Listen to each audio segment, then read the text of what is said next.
उत्तर प्रदेश में विधानसभा चुनाव के बाद से राज्य की सियासत में तेजी से बदलाव आया है। विपक्ष के जिन दलों ने एक साथ मिलकर चुनाव लड़ा था, अब वही एक दूसरे के खिलाफ हो गए हैं। जी हां, हम बात कर रहे हैं समाजवादी पार्टी और ओम प्रकाश राजभर की सुहेलदेव भारतीय समाज पार्टी की। इस वक्त दोनों पार्टियों के नेता एक दूसरे पर जमकर निशाना साध रहे हैं।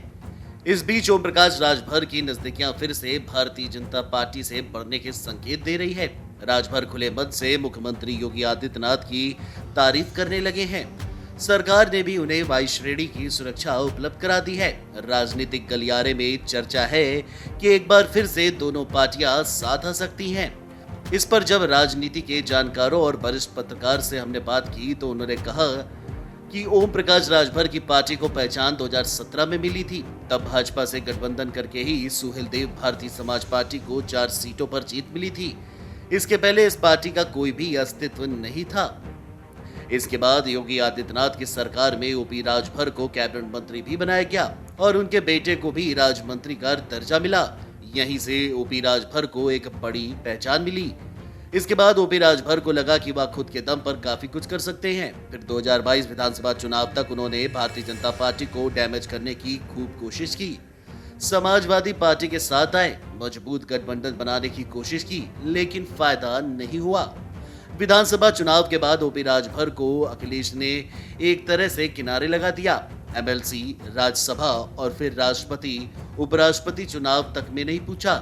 ओपी राजभर चाहते थे कि सपा गठबंधन से उनके बेटे को एमएलसी बना दिया जाए, लेकिन अखिलेश यादव ने इससे इनकार कर दिया।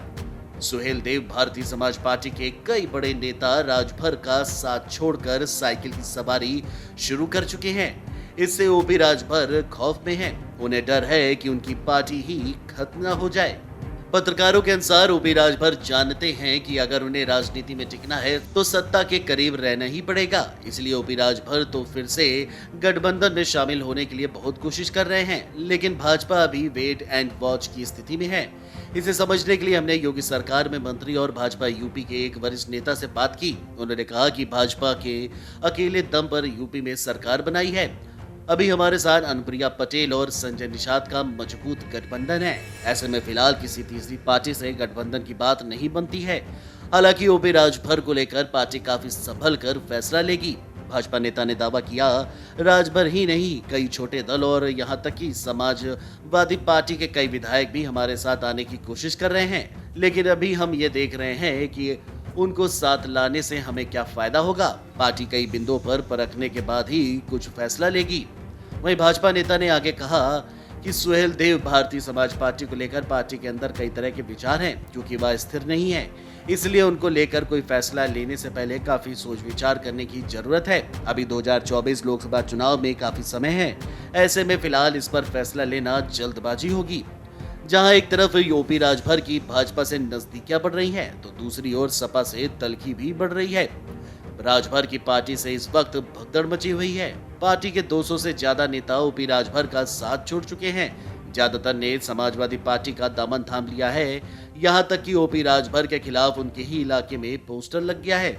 इस पोस्टर में लिखा है कि ओपी राजभर को राजभर बस्ती में जाना मना है। इससे ओपी राजभर और अधिक गुस्से में है।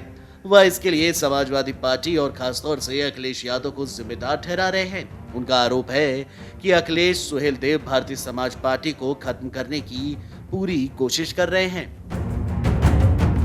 Video desk amarujala.com।